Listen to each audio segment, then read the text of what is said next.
Hi అండి. ఈ video వచ్చేసి మండే ఈవినింగ్ నాకు బోర్ కొడుతుందని మా బావకి ఎక్కడికైనా బయటికి తీసుకెళ్ళమని అడిగాను. సరేలే కనకమహాలక్ష్మమ్మ గుడికి తీసుకెళ్తానన్నారు. నేను 2 నిమిషాల్లో రెడీ అయిపోతానని స్నానం చేసి ఇంట్లో ముందుగా దీపం పెట్టాను. మనం ఎక్కడికెళ్ళినా ముందుగా దీపం పెట్టుకోవాలి కదా! ఆ రోజు సోమవారం కదా! అందుకే ముందుగా శివాలయంకి కూడా వెళ్ళాము. శివాలయంకెళ్ళి అక్కడి నుంచి అటే ఎదురుగా ఉన్న ఆంజనేయ స్వామి గుడిని కూడా దర్శనం చేసుకున్నాము. ఈ శివాలయము, ఆంజనేయ స్వామి గుడి 2 దర్శనాలు అయిపోగా మళ్ళీ బయలుదేరిపోయాము.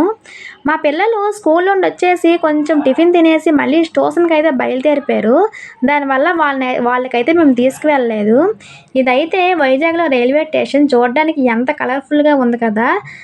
అలాగే మా బావ ఎక్కడికొచ్చినా ఫోన్ మాట్లాడడం మాత్రం వదలరు. ఈ కొబ్బరికాయ కొన్నాను. ఇదైతే రూ. 20 బావుంది రూ. 20కే. అప్పటికే టైం 7 అయింది. కానీ జనమైతే చాలా ఫుల్లుగా ఉన్నారు. ఖాళీ లేదు గుడి. ఒక మాటలో చెప్పాలంటే నేను ప్రసాదం కోసమే ఈ గుడికొచ్చాను. నాకిక్కడ చక్కెర పొంగలంటే చాలా ఇష్టము. కానీ ఆ ప్రసాదం కోసమే వచ్చాను గానీ, ఆ చక్కెర పొంగలి ప్రసాదం ఇక్కడ లేదు. అయిపోయిందంట. పులిహోర ప్యాకెట్ తీసుకొని తినేసి వచ్చేసాం. మరేం చేస్తాం. Bye friends.